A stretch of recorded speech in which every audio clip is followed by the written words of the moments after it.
Good evening to all those of you who are viewing this and are here with us. And welcome to our next session of the Objective Students Career Conclave 2020 by HP and Intel in association with Better Photography.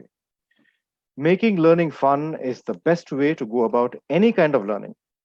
So interestingly enough, these profound words came from my 5-year-old daughter in discussion with me this morning about what these sessions are all about. Indeed, learning must be fun and objective oriented. It is with this in mind that we are bringing you the Objective Student Career Conclave 2020 by HP and Intel in association with Better Photography. For students who are looking out to gain a foothold or an understanding of a subject, topics, processes, and approaches, and an understanding of the path forward, this career conclave is just for you. In the sessions ahead until September 3rd, the Objective Students Career Conclave will be covering a large number and large variety of topics, and not only about photography, but on everything from writing best-selling books to making powerful speeches to the first steps in environment conservation and being a naturalist. Today's topic is particularly interesting. Whether you are a photographer, a student, a parent, regardless of the chosen field or profession, be it within a job environment or with a business, the spirit of entrepreneurship is extremely important, especially in these times.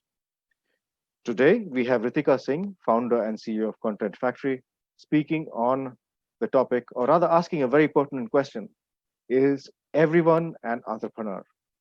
But before we have Ritika address the audience, we have a short presentation for you from HP. Once again, thank you for being with us.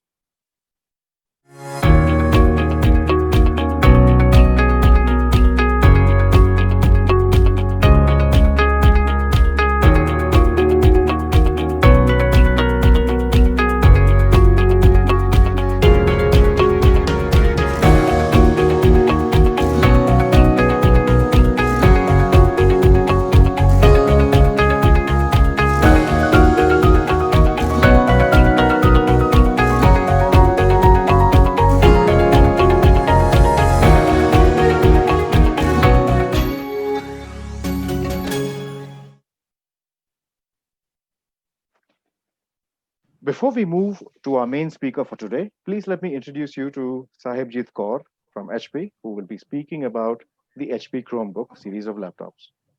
These multifunctional laptops are especially perfect for students, and they fit many requirements, and Sahibjit is here to speak about just this. Sahibjit, over to you.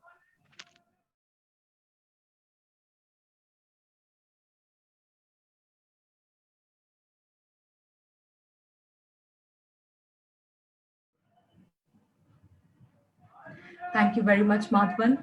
Well, hi, good evening, everyone. My name is Sahib Jeet Kaur.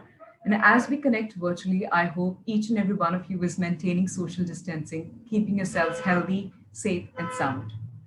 Well, we are talking about the HP Chromebooks, and I believe these are bound to no introduction. As I speak, I believe I speak on everybody's behalf that technology is an enabler and it not only helps you gain education, but also explore your creativity. And that's just what we are here to talk about. I'm going to be talking about the 5 Super S of the HP Chromebooks. Those are speed, security, simplicity, shareable, and of course, superiorly smart.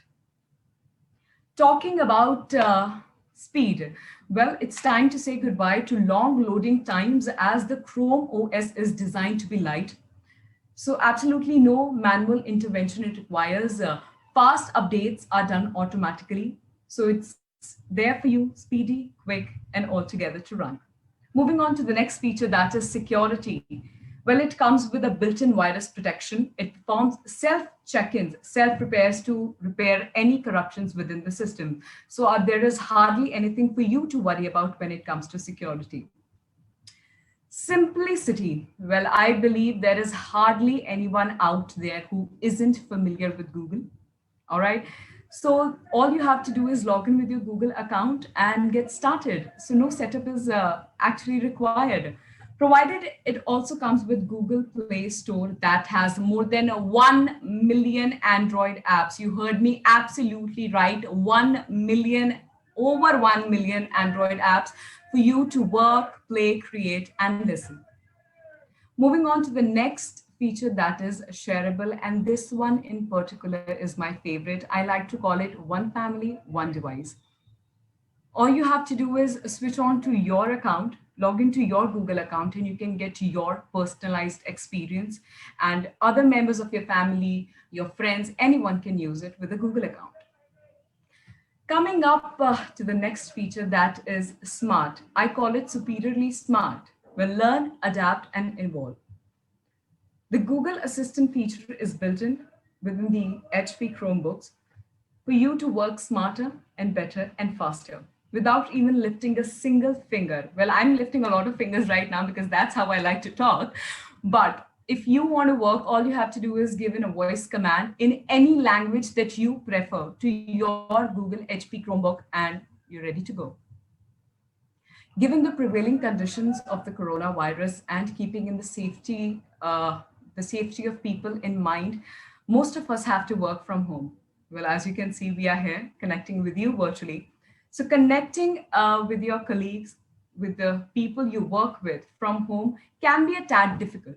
But when it comes to HP Chromebooks, it's quite easy. I'm going to explain it a little bit to you in brief. By re-imaging your Office Chromebooks, these are simple, secure, and shareable devices. You can connect with absolutely anyone with an internet connection. All you have to do is log into your Google account and you can access all your Google Drive files. Not only this, the Google Play Store offers you many apps that you can use to get the job done. Of course, we are talking about video conferencing apps like Zoom and Google Meet, where you can connect with your colleagues, collaborate with them, and get the job done within a matter of minutes. Well, a big shout out to all the students. I think there is absolutely nothing that should get in the way of you and your thirst for learning. Learning is one thing that is not just limited to a blackboard and a classroom. With the HP Chromebooks, you can learn and create whatever and however you wish to. The secure and shareable devices help you to create classrooms. You can connect and you can learn. You can study safely from HP Chromebooks as your data is superiorly safe here from the malware, thanks to the multiple layer of security and automatic updates. Moving on to the next one, very important, as Mr. Madhavan also mentioned, that why is it important and special for students out there? A world of Android apps on a laptop. Well, I think I would love to have all the apps that I have on my mobile phone, on my computer screen, on my laptop screen that I can access easily to work on. And not just this, I don't think that it is enough for anyone to only work and study. It's important for everyone to also relax and get creative. Well, the Google Play Store also offers ample of gaming apps, streaming apps, office, editing apps at certain level.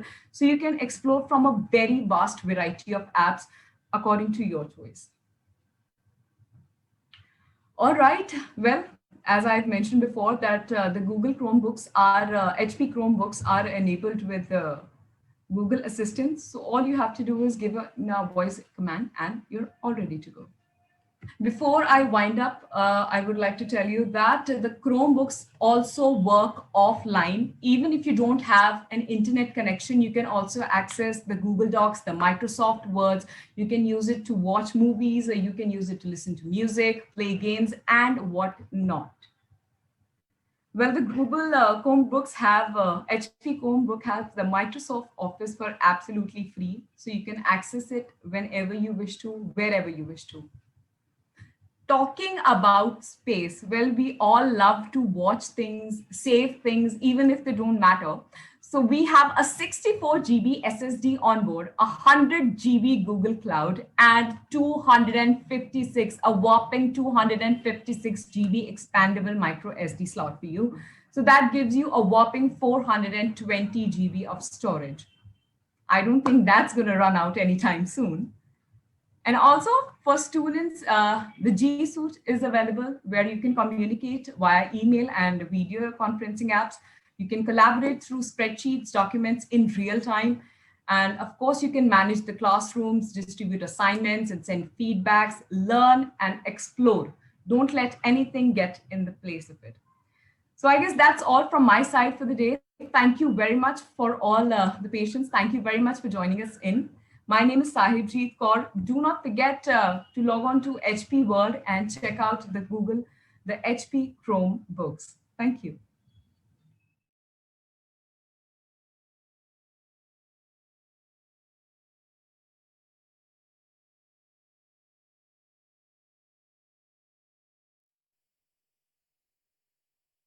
Sahibjit, for detailing out. Thank you, Sahibjit, for detailing out the many features of the HP Chromebook for us.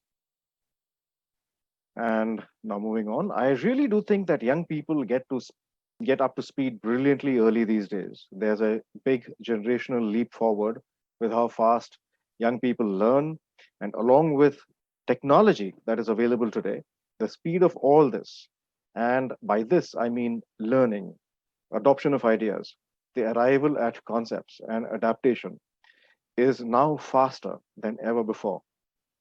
The one thing that I think is very important along with all of this, along with the harnessing of technology and the increased understanding that young people have today, is the spirit of entrepreneurship. In this webinar, Rithika's topic is everyone an entrepreneur? This is an extremely important theme for all students, regardless of background or chosen fields of study. Rithika explains that we all need to market ourselves to achieve success. She speaks about entrepreneurship as an added important skill and goes on to distinguish between ideas versus business.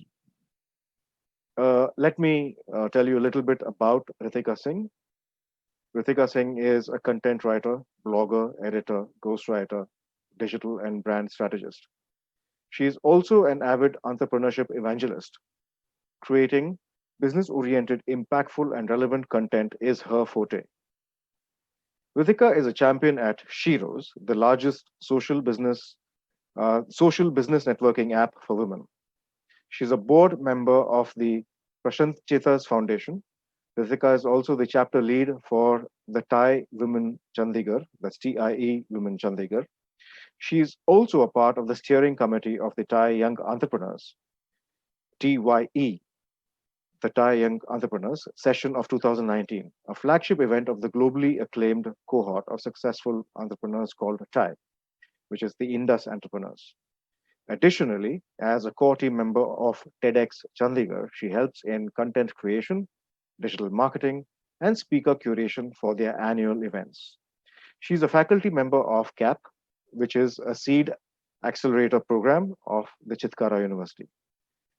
Thank you so much for joining here this evening, Rithika. The stage is yours.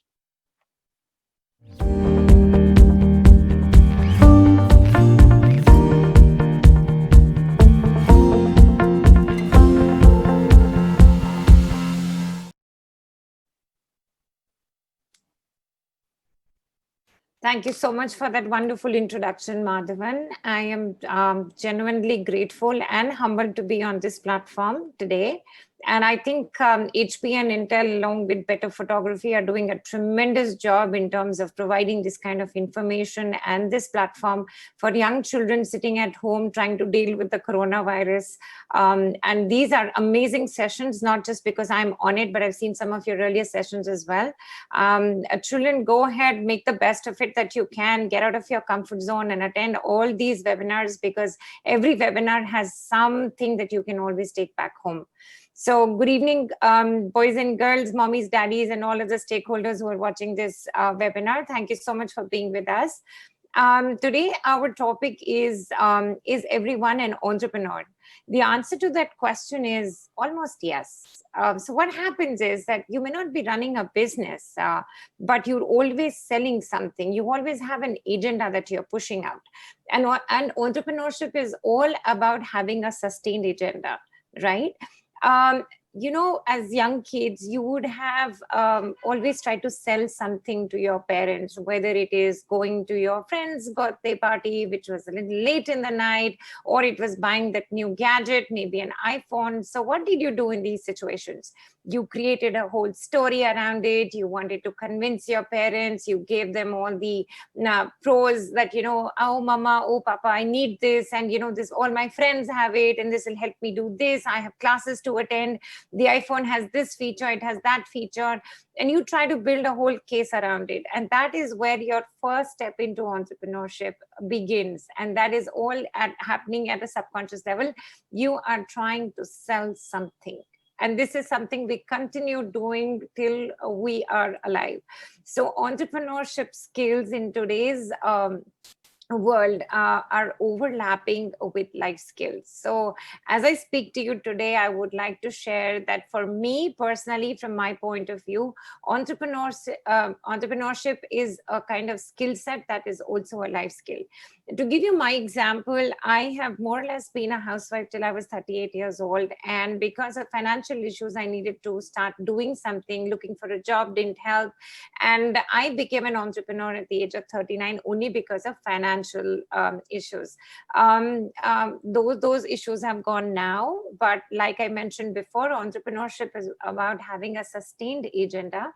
Hence, if that has gone, now something else has taken over. Maybe the passion for writing, maybe the passion for solving a problem for startups, creating content for startups, etc. The idea here is that an entrepreneur is a person who continues to have a sustained agenda in life. It could be anything. Usually entrepreneurs start up because they out of some passion for a particular subject. Maybe they want to solve a problem.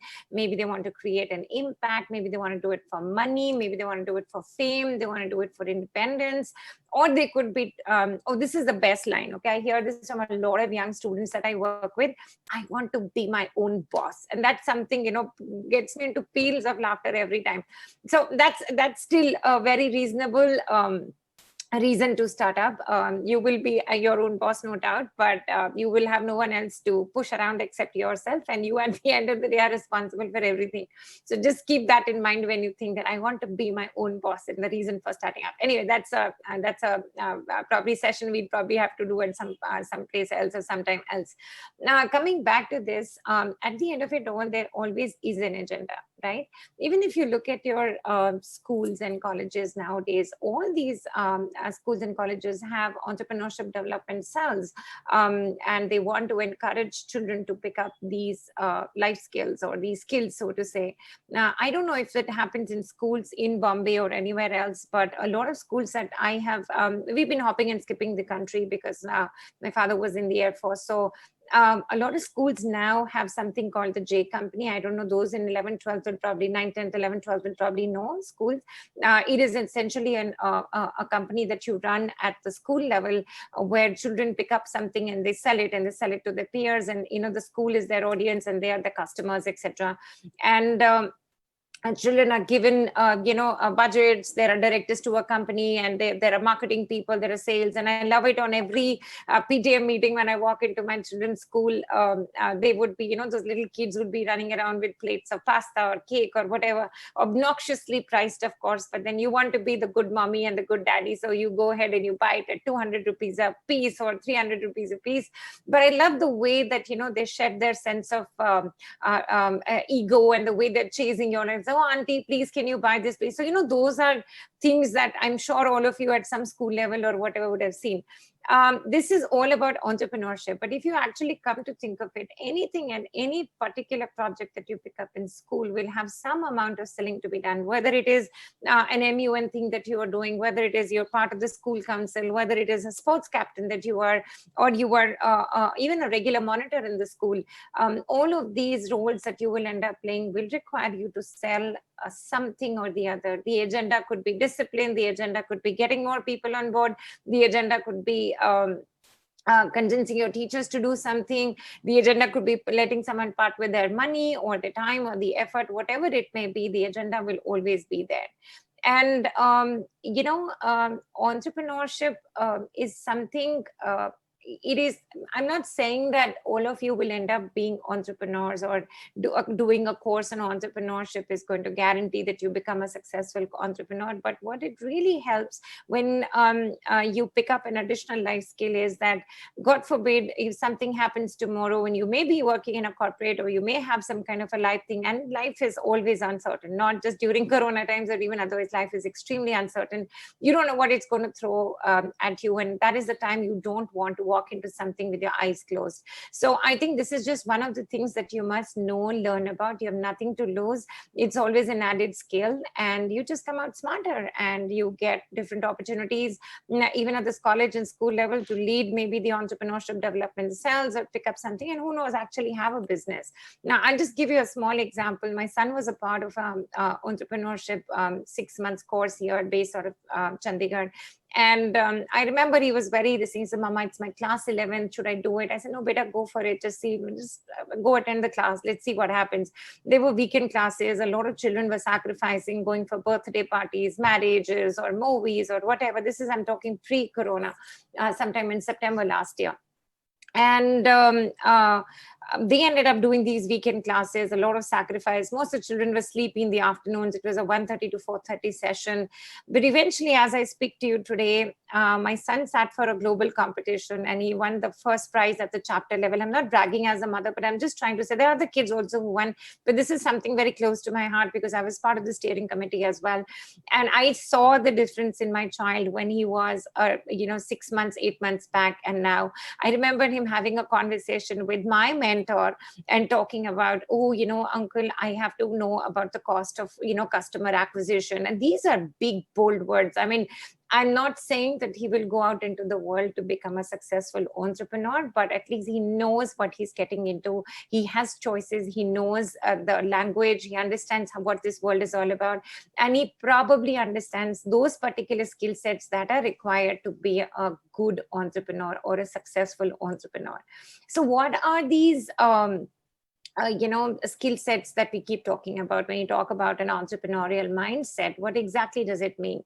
I think one of the first things that being an entrepreneur or trying to develop an entrepreneur real skill or a mindset is about critical thinking and problem solving. How many of us actually sit down and do it? Who really cares about what's happening in the world? When you go for your regular job, please understand, this is a disclaimer. I am not trying to sell entrepreneurship to you, to all young children or mommies and daddies here to say that, oh, please become an entrepreneur. No, what I'm just trying to say is what this skill set or this mindset will bring to your life. How will it change it?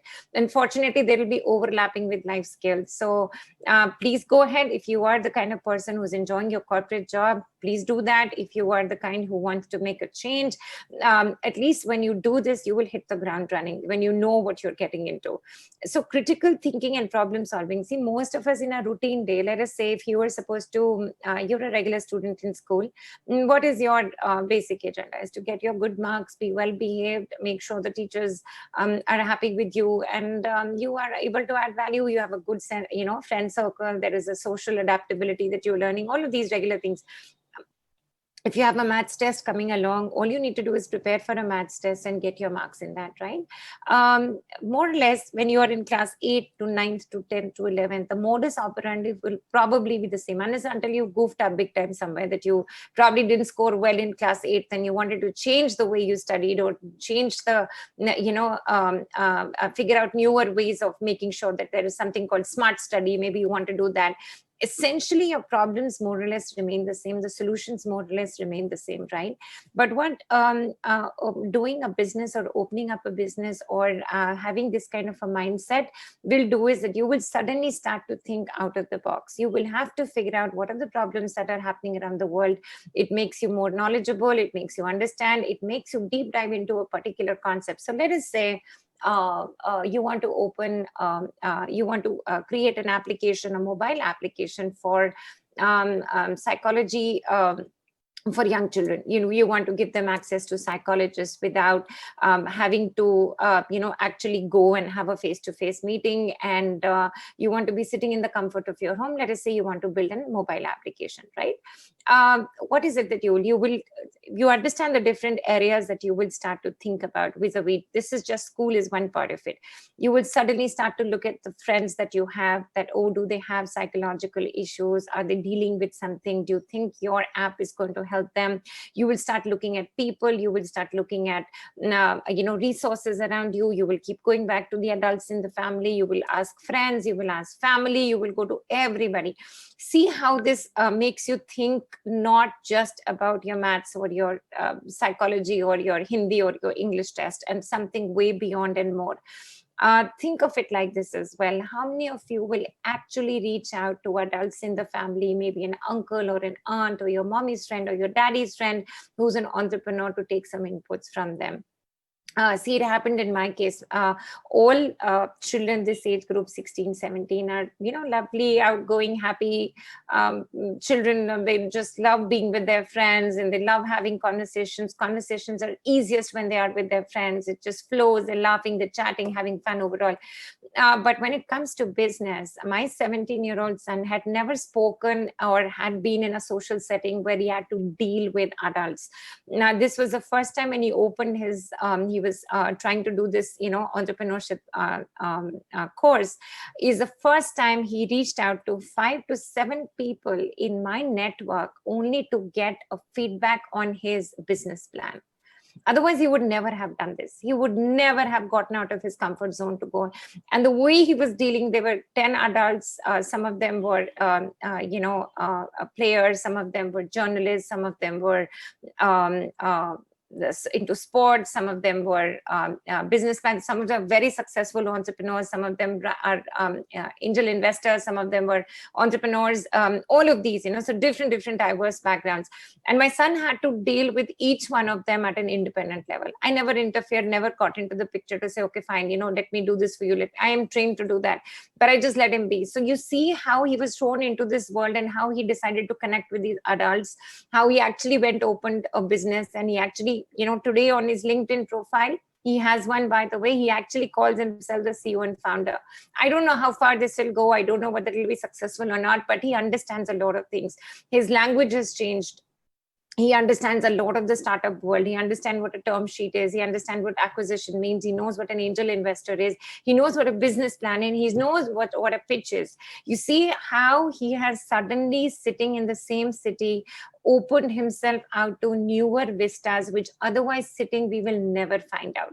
So one of the things that I always encourage young children to do is look for different options, look for newer things to do. If you're in a small city, it makes even more sense. And if you're in a bigger city, you have all the more of these resources to take from. So entrepreneurship teaches you critical thinking and problem solving, right? The other one thing that it really does is, like I mentioned earlier, it builds your social quotient. You need to reach out to people. When you do market research, you will go out to 10 people. You will, even go to that teacher whom you really don't like that much, or she doesn't like you that much, but you will still go because you need information from her. You will go, you will ask questions, you will understand, you will, collate your data, and then you will also learn how to analyze it.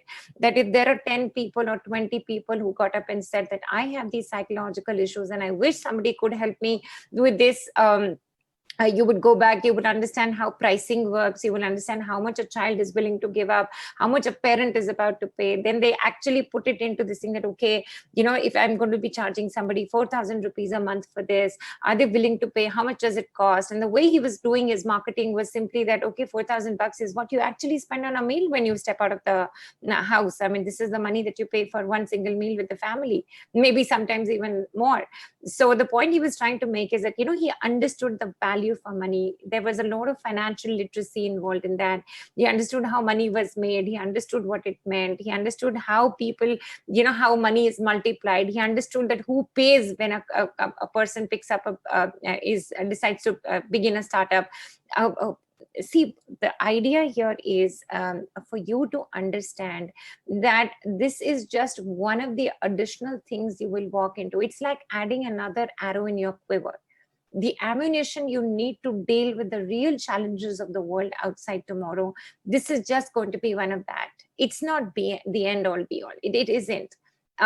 This is the reason I started my session with this saying that we are not here trying to push entrepreneurship as a way of life. It is just a way of life because of the psychology attached to it, as to the mindset attached to it, right? One of the other things this teaches you is people skills. There are all kinds of people you'll have to deal with. My son had to deal with 3-4 different types of angel investors. They asked him all kinds of questions. He tried at the end of it to kind of put everything together. He was making notes. He created a pitch deck for himself. He came back, he sat through it. At the end of it all, I think one of the major things that entrepreneurship teaches you is to be responsible for your own business and for your own decisions. You could have 100 mentors, you could have 200 people sitting there guiding you, you could have a whole advisory board.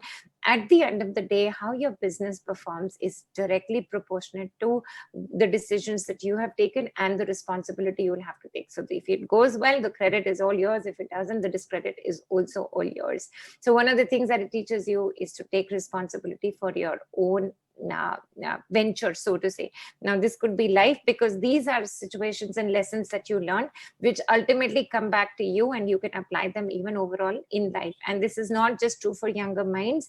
It is true for all mommies, daddies, everybody else who's watching this webinar, that entrepreneurship skill sets can be learned. It is not that someone is a naturally born entrepreneur. Even if they are, you can develop these skills. I was a housewife for 38 years. I probably did a corporate job for a year here or a year there, but never an entrepreneur. And all I can say is that if my company is almost 6 years old, if I had known a lot about entrepreneurship, about all these new language, the different lingo that startups have, how the whole world functions, everything else, I think I would have probably, my business would have accelerated 5 years. I'll give you a very small example about my foray into entrepreneurship. I was sitting for an interview. I was in a job in a PR agency. I was not very comfortable with. It was shutting shop, and that is how I was forced into going for an interview. My brother's friend, he says, "Ritika, why don't you come and we'll see what you bring to that?" And I was just this young, 38-year-old saying that, okay, I have to do something, try to figure out a job, do something, not even familiar with the world startup and entrepreneurship, etc. So when I walked into the office, this gentleman says that the whole thing's outside said The Hatch. So he took an interview. I'd obviously not prepared for that interview. I didn't even know that it was something that you were prepared for. And I just walked in and he said, "Ritika, do you have any idea what I do and who we are?" I said, "No, I'm sorry." So I didn't get an opportunity to do that. And I was just looking at the words, The Hatch, The Hatch. So actually call it 100% blissful ignorance. I actually thought The Hatch was a place for hatcheries. I was like, okay. And I remember telling this gentleman over and over again, "Sir, I'm not going to be doing field visits. Sir, I'm not going to be doing field visits. I will not travel outside the city." Because obviously I knew that this can't be a hatchery here. So I assumed that this is something they'll make me do something here. And I was desperate for a job. Even a 10,000, 20,000 rupee job was good enough for me. And this has become a big joke in my house right now. So let me tell you, children, I got to know much later that the Hatch was actually an incubator. That didn't help too much either, because incubation is something, again, you will correlate to chicks and chicken and, hatcheries and all of that. So that didn't help either.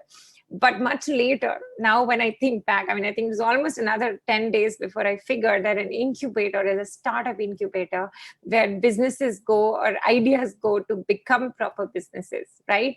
So this was one of the forays, my foray into entrepreneurship and how I understood. They talk about incubators. This is what I thought an incubator was. They talked about accelerators. I only knew the accelerator in a car. I had no idea that there is an accelerator way above beyond. So the reason that I'm sharing this with you is is that when you ever get an opportunity like that, you walk in, you know, when it says the Hatch, it's an incubator. It is an incubator for startups. It is not a chick farm. So you should know the difference right now. Okay. So Madhavan had initially mentioned that I'm going to be taking another 4 minutes to explain to you the difference between a business and a business plan, right? Or an idea for that matter. What is an idea? Idea is something that you're sitting at home, probably twiddling your thumbs, and you're having chai with your friends, or you're just chatting up and you suddenly say, oh guys, let's do something. You know, this is an issue, or I can see a gap somewhere here. Let's pick up and do something. I think we can do this, and this could be a great idea. We can solve this, we can solve that. You know, it's just generally people, young kids, maybe older people, whoever sitting together having discussions over time. That is an idea. And we have loads and loads of ideas. An idea becomes a business when there is money involved.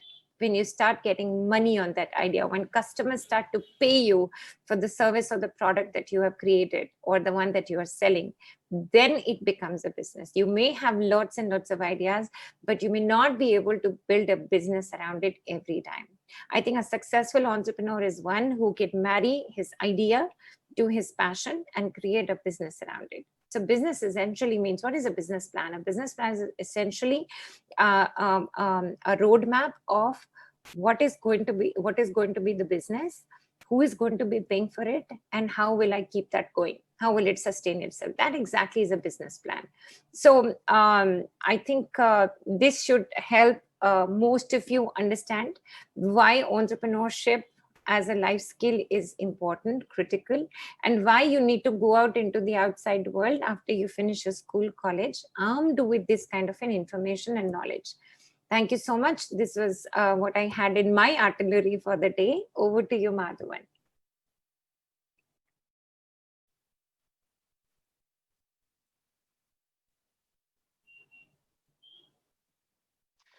Thank you so much, Ritika. That was enlightening. And now begins the Q&A session. We have several questions coming up from people who have actually written in, and some of them are actually very interesting. We start over that. Let me just say that, something that you mentioned struck a real chord with me, because it's a very, very interesting way to look about to think about entrepreneurship. You mentioned that entrepreneurship is about having a sustained agenda, which is an excellent thought. So coming to the first question about that has come through. So we have situations of ego inhibitions, especially when it comes to selling oneself. Usually the idea of seeking of basically necessarily shedding those inhibitions is important when it comes to entrepreneurship. But that is the most difficult thing to do, especially if somebody is shy. How does one get beyond this? Oh, very interesting question. I get it from young children all the time. Madhavan, I wish there was a magic wand and I could just, tell somebody, just do it, use this, and your shyness and your, communication skills, etc., wouldn't matter. And suddenly when you wake up, you were the most amazing public speaker in the world. No, it doesn't happen like that. These are skills, like I mentioned, that you need to develop on. See, at the end of the day, it is your business, and the way you portray it to the outside world is extremely important, because that is, always understand that people, when they invest, and this is something I've learned in my 6 years of experience, they always invest in the person, never in the business idea beyond a point. So your personal branding, the way you are, the kind of person you are, will always come into the picture. And yes, you will have to multiple times go around pitching. You'll have to talk. I'm doing this to you right now. See, I'm not even asking for money. I mean, I'm not pitching to an investor. This does nothing for my business, but I'm still talking to you. My communication skills, my confidence, etc., super important.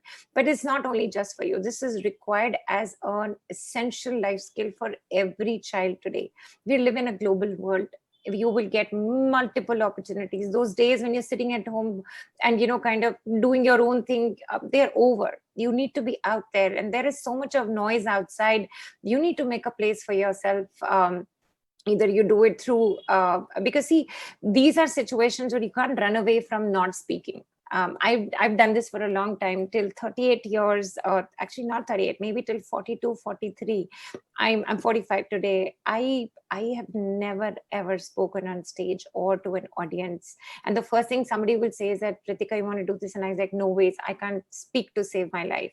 But then this is what an entrepreneurial mindset will teach you: is get out of your comfort zone, pick up a course that you have to do, speak, practice in front of the camera if you have to, get your English, your sentences and everything right, understand how this whole world works. I think you will be sorted. Yesterday, I was a part of a pitch session, and we had one lady who was pitching to us, and she started her pitch in Hindi. Not that I have a problem with that. This is a global pitch competition. So not that I have an issue with that. Not that I had an issue with what the judges were saying. But our communication skills were also, I would say, average. Okay. And the reason I say this is not simply because she had shifted over to Hindi or anything. It was simply, like when the judge is asking her a question, he's on a panel, they're senior people, they are internationally acclaimed, successful entrepreneurs. Then they're asking her a question and she goes, "Are rukiye, rukiye, are dekho, are stop, mujhe aapki awaaz nahi aa rahi." Those are those little nuances which I feel, it wasn't about a pitch. She had an amazing business case. Her company was profitable. She was actually earning money on her business. The rest of the other two people who were there in the pitch competition were at a concept stage. I mean, they didn't even have a real business, to prove, and there were hardly any customers who were paying for that. She was probably, her business was the strongest foundation ever, but she lost out only simply because of her communication skills and the unprofessional way in which she held her stage. That was the only thing. So yes, Madhavan, I wish there was an easy magic wand which we could, just kind of wave and things would get sorted out. But no, children, you will have to work on this. This is a craft you must learn. And the earlier you learn it at the school level, push yourself. You will make mistakes. The first time I went on stage, I was a disaster. I still am at times. I mean, I still am. I mean, today, the entire day to prepare for this webinar, there were 4 hours of focused approach that happened. And what is it that I'm going to say? Now, I had my 2 children. They were asking me something. My son was asking a question. I said, I'm sorry, I can't relate to what you're saying because my mind and I'm focused on what I'm supposed to do. I was sitting here an hour before practicing. I wanted to pick up the right words. I wanted to have the great, a good tone of voice. I wanted to look like, you see how these things, this is a skill that you will have to develop. Right, absolutely. And I think that's very apt and very true. In fact, something that you said also triggered another question in my mind, which I'll come to a bit later. Compressing all that information into a tiny module like this is difficult, and I completely appreciate, the effort that you have put in, Ritika. It's actually quite brilliant. Thank you for that. So you mentioned that you talk about entrepreneurship as a skill, right? Which also means that practice can help with any skill development, and also there's this aspect about inspiration and mentorship. These are also very essential. What would you say to that? I think they're again one of those critical things for that will make us, make or break an entrepreneur, so to say. Inspiration, because frankly, Madhavan, that is something that I put as, for you and me, it's a human thing. I mean, none of us can work if you're not inspired. Even if I look at the Didi in my house, who's a full-time with us, she's not inspired to work. I mean, you'd think that this is a brainless job and, isme kya inspiration chahiye hogi, but frankly, if you're not inspired, this probably won't end up. I mean, then you're like a cog in the machine. Chal rahe ho, gol gol ghum raha hai, wo gol gol ghum raha hai, and just let it run. The inspiration is what then will, make you get out of your comfort zone and say, oh no, I just want to do this. So when I decided to work, I think I just said, okay, fine. If I was a housewife earlier, I just wanted to be the best housewife ever. And then if I wanted to be an entrepreneur, then I just wanted to be the best entrepreneur ever. Then if I wanted to be a content writer, then I wanted to make sure that my content was par excellence. So the inspiration comes from just wanting to do better, wanting to get, and that is nobody can. I mean, sometimes mentors come into the picture, they will inspire you into greater things. But, at the end of it all, it eventually that the whole thing will anchor back to you. It just circles back to you as an individual. Are you the kind who is constantly in your comfort zone? Or I don't want to try that. It's hilarious. I must share this with you. I just pick up, things to do differently. Okay, because of the pandemic and everything, work is a little slow. So I'm a hyper kind of person. So I need to keep my mind occupied. Okay, I have put my foot into 10 different places. I have my hand in about 20 different pies. And every time I will pick up a project, I have let us say this webinar. Okay. I am all about this place since 5 days. Oh, I have a webinar, I have a webinar, I have a webinar. And I'm, at home, I'm trying to figure it. And my son would tell me that if this makes you so nervous, if this is how you are going to feel and you are going to get all panicky and stressed out, why did you even take it up? You could have just said a polite no. I mean, why are you even doing this? I said, because this is what charges me up. Okay, I'll stop complaining. I'm not going to complain and, make your life miserable. But for me, getting out of that comfort zone is very, very, very important. This little challenge is what keeps my blood rushing. I mean, I don't need to be doing skydiving for that. I mean, this is what for me charges me up, and this is what inspires me. A session well done, that I'm addressing young children, given an opportunity to do that. I wanted to make the best of this and make sure that, the children at this age are shown the right path. So, you're inspired. It's something that I'm passionate about, young children. Of course, I will pick up other things as well, but inspiration is something that it comes from within. Somebody can just light the fire for you, but to keep it burning is entirely your responsibility. Coming to the second part of your question, Madhavan, about mentors, super, super critical. I think a mentor will kind of just accelerate your journey, okay, and in the right way. I think it's very important because people sometimes just Right. rush into things, and they will. I see. Overall, mentoring is something that all of us require. Nobody has come with a life rule book. We don't know what needs to be done. There's so many situations in life we don't know. Some get lucky, they just take a decision, it works out, and we're amazing, super intelligent people. But sometimes you don't get that lucky. There are decisions you take in life which don't work out. So mentorship is something that I personally suggest to everybody in life, overall, personally, professionally. Please go ahead, figure out a mentor, not one, maybe two, not two, maybe three. Everyone will have their own role to play in your life. So yes, especially when you are an entrepreneur, it is a very, very lonely journey. You will have a lot of stakeholders, you will have a lot of support system, but at the end of the day, your business is your business and you are responsible for it. So yeah, inspiration again circles back to you. Everything ends with you, and so does a mentor. You may have 100 mentors, but if you don't take their advice and don't do what they ask you to do, or don't put your, or develop that relationship, or don't take your investment out of them, it's as good as not having one. Right. So there. Right. Ritika, you mentioned earlier that entrepreneurship, this way of thinking. Okay, so entrepreneurial thinking should actually begin at an early age, at the student phase. So, do you think that this is something that should be taken up by the education sector as a necessary learning right from school? Do you think that would be? So, that's a question that is coming up from one of the participants. Absolutely.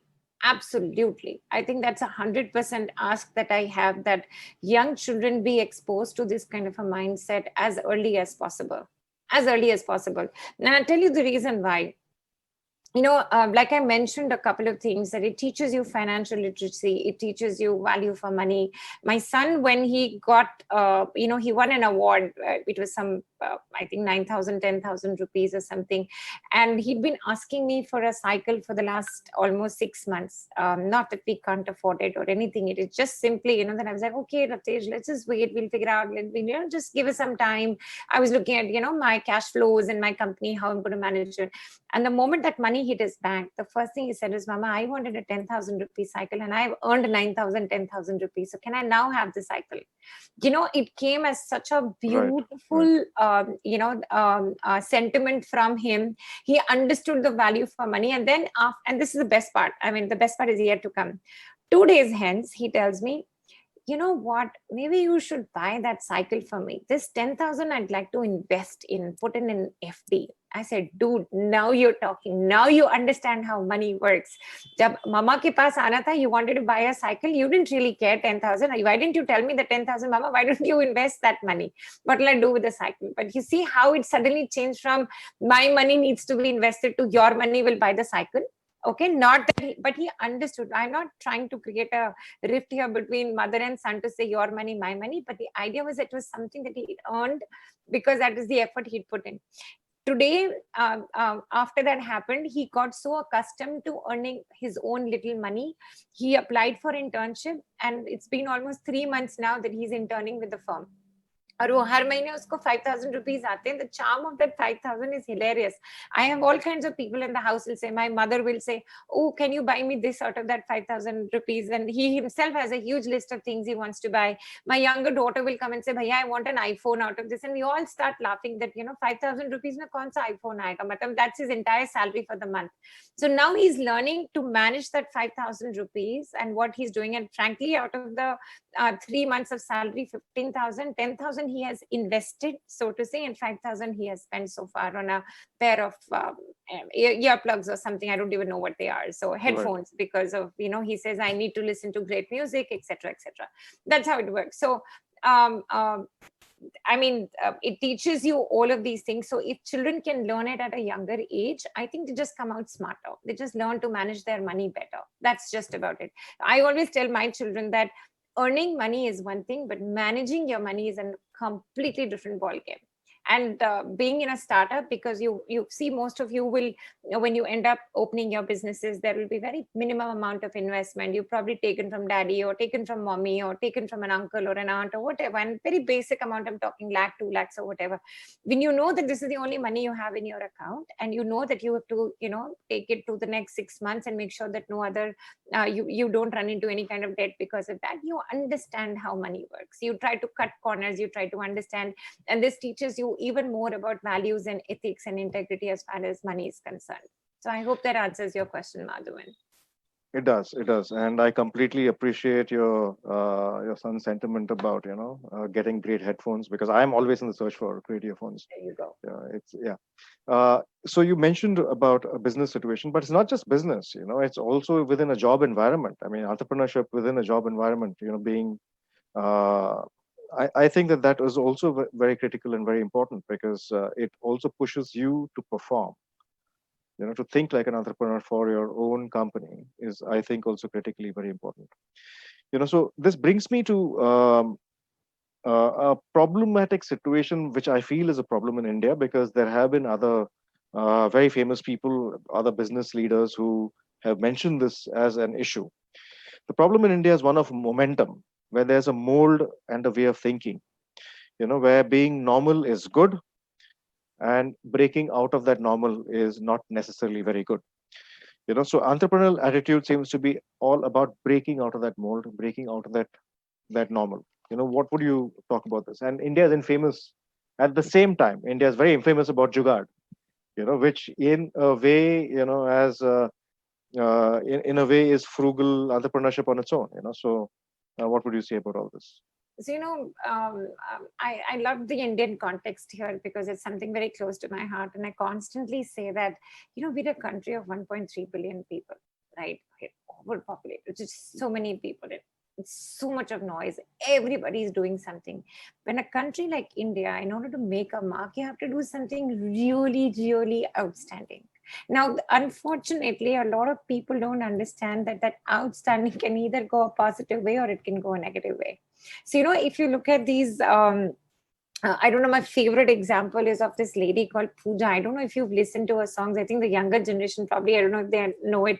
She's the one with the bad voice, and she was a YouTube sensation completely. Uska ek wo scooter wala kuch gana tha, I don't remember. Yeah, I think Dil Ka Shooter, yeah, Dilon Ka Shooter, something like this. I know she was a absolute internet sensation. Okay, what did she even do? She just sang a song with no lyrics, with no sense, with nothing, and she was an overnight sensation. India may, unfortunately, the thing is that an average human being, see, if you're brilliant, you're brilliant. Okay, you're superb in your work. You're an IIM person. तुम्हें वहाँ पे admission चाहिए, sorted. If you're absolutely on the left of the idiot scale, का कुछ नहीं हो सकता. So it really doesn't even matter beyond the point. I mean, you guys are ignorant, blissfully ignorant, so उसका भी कुछ फर्क नहीं पड़ता. I think it's most difficult for an average person in India, because they really don't know how to make a mark. So I think when you're saying jugaad, when you're asking for, so if jugaad works for you, and I always, for young children, absolutely insist on the need for integrity and ethical systems. Jugaad is fine.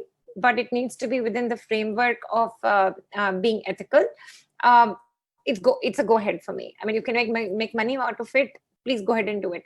But at the same time, you need to understand that jugaad itself is an antonym for sustainability. You can't sustain it for a long time. Jugaad is it, the word itself means it's for a temporary phase. It's just for a little time. Kyunki wo jugaad hai isliye. Otherwise, it would have been called a solution. You know the difference? So look for solutions in life. Jugaad can help you. It can give you inspiration to look for a solution.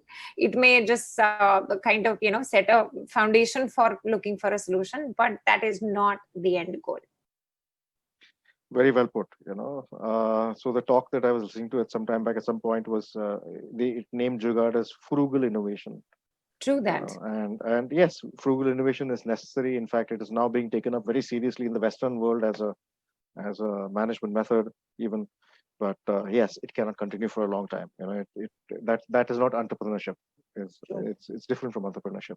That is very true. And Ritika, thank you so much. That was the last question for this evening. Thank you very much for answering all our questions. So.